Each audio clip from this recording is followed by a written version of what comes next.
Hello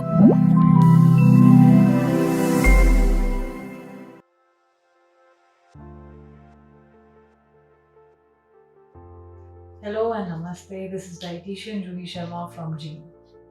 आज का हमारा टॉपिक है morning high blood sugar. Morning high blood sugar जैसे कि सुनने में थोड़ा सा अजीब लगता है। आपने इतने लंबे घंटे के लिए अप्रॉक्सीमेटली 8, 9 या 12 घंटे की फास्टिंग रखी, उसके बाद भी आपकी सुबह की ब्लड शुगर हाई कैसे आती हैं? सुबह कैसे रेज जाती है जबकि आपने कोई मील नहीं खाया है, कुछ नहीं खाया है? ये होता क्यों है और कैसे है? आज हम आपको ये कंसेप्ट क्लियर करते हैं। क्या होता है कि आपने अगर फास्टिंग रखी बहुत देर तक, तो बॉडी अपना डिफेंस मैकेनिज्म चलाती है। बहुत देर की फास्टिंग के बाद आप हाइपोग्लाइसीमिया हो जाता है आपको, यानी कि low blood sugar. Low blood sugar में आपकी बॉडी ऑलरेडी एक स्ट्रेस के माहौल में होती है, और स्ट्रेस में क्या होता है, 4 हार्मोन का सिक्रीशन होता है। सबसे पहला कॉर्टिसोल, कॉर्टिसोल के बाद आपका एपिनेफ्रिन या फिर एड्रेनालिन, एड्रेनालिन के रश के बाद आपका ग्रोथ हार्मोन एंड ग्लूकागॉन। ये 4 हार्मोन्स आपकी बॉडी से निकलते हैं जब आपकी बॉडी स्ट्रेस में होती है। तो डिफेंस मैकेनिज्म एक्ट करता है वहाँ पे। ग्लूकागॉन का काम क्या होता है, जो हार्मोन सिक्रीट हो रहा है वो आपके लिवर को बोलता है कि भाई बॉडी स्ट्रेस में है, तो ग्लाइकोजन को कन्वर्ट कर दो ग्लूकोज में ताकि बॉडी को एनर्जी मिले। तो क्या होता है कि ग्लूकोज की मात्रा उस ड्यूरेशन इन स्ट्रेस बढ़ जाती है। तो ग्लूकोज बॉडी में बढ़ गया तो इस कंडीशन में क्या होता है, ब्लड शुगर हाई हो गया। ये सब क्यों हो रहा है? क्योंकि आपकी बॉडी स्ट्रेस में है, बहुत लंबे समय से आपने फास्टिंग रखी है या हाइपोग्लाइसीमिया की कंडीशन में, यानी कि आपकी ब्लड शुगर लो है, उस कंडीशन में ऐसा होता है। तो अभी आपको समझ में आ रहा होगा कि कई लोग ऐसा करते हैं कि बहुत लंबा इरेगुलर शेड्यूल्स रखते हैं, टाइम पे खाना नहीं खाते हैं, बहुत लंबा लंबा गैप देते हैं। तो इससे ये सारी प्रॉब्लम्स होती है, जिससे कि मॉर्निंग ब्लड शुगर्स हाई हो जाते हैं। इसका एक साइंटिफिक टर्म भी है, इस फिनोमेना को हम लोग सोमोगाई इफेक्ट बोलते हैं, ये आप लोग सर्च कर सकते हैं। सोमोगाई इफेक्ट में यही होता है, मॉर्निंग हाई ब्लड शुगर। इसको चेक करने का एक बहुत बेहतरीन तरीका है, रात को यूजुअली 3 बजे 2 बजे रात के आप अगर अपना ब्लड शुगर चेक करेंगे तो वो जनरली काफ़ी लो होता है, दैट इज़ हाइपोग्लाइसीमिया। आप देखेंगे कि आपको बहुत ज़्यादा आपका तकिया या पिलो जिस पे आप सोते हैं वो गीला होगा, सर में बहुत ज़्यादा पसीना होगा, आपको रात को सपने आते होंगे बहुत ज़्यादा, आपको डर लगता होगा और हार्ट बीट काफ़ी तेज होती होगी, घबराहट होती होगी। तो ये सारे कुछ सिम्टम्स हैं। सुबह उठ के आपको मुंह सूखा हुआ लगता होगा, थकान लगती होगी, हेडेक होता होगा, विजन में थोड़ा सा प्रॉब्लम होती है।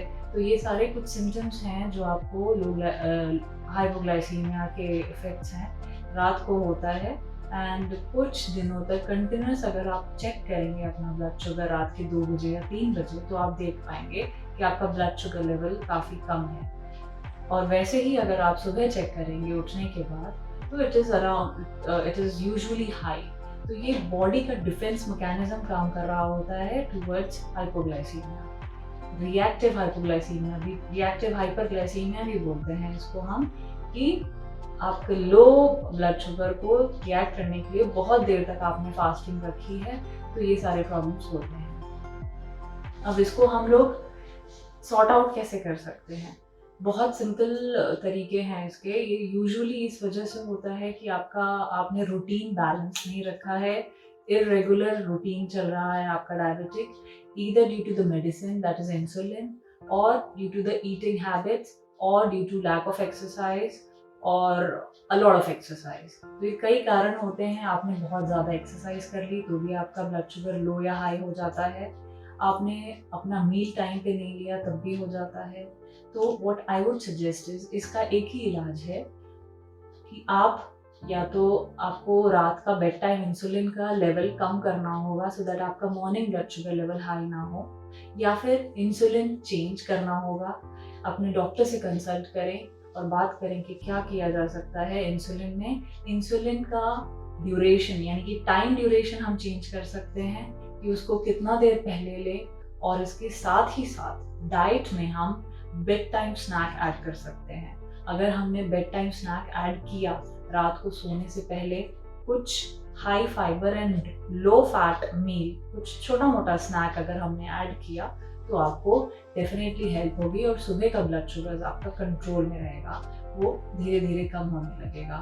तो बॉडी में ये सारी प्रॉब्लम्स तब होती हैं जब आपका इंसुलिन का लेवल थोड़ा गड़बड़ चल रहा हो और साथ ही साथ आपका डाइट प्रॉपर नहीं हो। एक्सरसाइज रूटीन भी एक बहुत इंपॉर्टेंट रोल प्ले करता है, जैसा कि हमने डिस्कस किया था अपने लास्ट एपिसोड में अबाउट डायबिटीज़।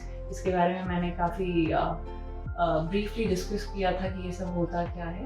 तो अब हम डिस्कस कर रहे हैं कि इसके एक कॉम्प्लिकेशन के बारे में, and this phenomena is known as Somogyi effect, क्योंकि मॉर्निंग रेज्ड ब्लड शुगर इसका इफेक्ट होता है। तो इसको आप कैसे कंट्रोल कर सकते हैं, कैसे प्रिवेंट कर सकते हैं। और I would like to suggest you all कि बिकॉज यू आर डायबिटिक, आप डायबिटिक हैं, तो कोशिश करें अपने आप एक रूटीन सेट करें। रूटीन सेट करना इज़ वेरी वेरी इंपॉर्टेंट। नहीं तो क्या होगा, आपने लोग क्या करते हैं वेट लॉस करने के लिए भी या नहीं भी, दे डू इंटरमिटेंट फास्टिंग, लंबे लंबे गैप्स रखते हैं। लंबे गैप्स रखने से ये सारी चीज़ें होने की बहुत ज़्यादा चांसेस होते हैं। एक बार शुगर लो होगी तो बॉडी अपना डिफेंस मैकेनिज्म चलाएगी, फिर शुगर कभी ज़्यादा होगी, फिर ज़्यादा करने के लिए आपको इंसुलिन बढ़ानी होगी। तो ये सारी चीज़ें वेरिएशंस करते रहेंगे, तो ऐसे नहीं होता है। It is much much better कि आप अपने आप को एक रेगुलर रूटीन में सेट करें, एक्सरसाइज को रेगुलर रखें, and time is very very important thing. यहाँ पे सबसे इम्पॉर्टेंट रोल प्ले टाइम का ही है। तो अगर आपने टाइम टू टाइम स्नैक्स लिए, टाइम टू टाइम मील्स लिए, टाइमली आपने एक्सरसाइज की या वॉकिंग की, और टाइमली आपने अपना इंसुलिन डोज या मेडिसिन डोज लिया, सारी चीज़ें एक रूटीन में सेट हो जाएंगी एंड आपके ब्लड शुगर्स मेजरली कंट्रोल में रहेंगे, and this is what we want. अगर आपको आज का टॉपिक समझ आया हो और आपको कुछ हेल्प मिली हो, अगर आपके साथ भी यही प्रॉब्लम है, तो प्लीज़ ऐसा करें, अपने डॉक्टर से भी कंसल्ट करें एंड डाइट प्रॉपर रखें सो दैट आपका सब कुछ बैलेंस्ड रह सके। So I would suggest you, अगर आपको डाइट रिलेटेड कोई भी जानकारी चाहिए, you can log on to my website which is genediet.in, and I'm always there to help you all. I hope आपको आज का वीडियो अच्छा लगा हो.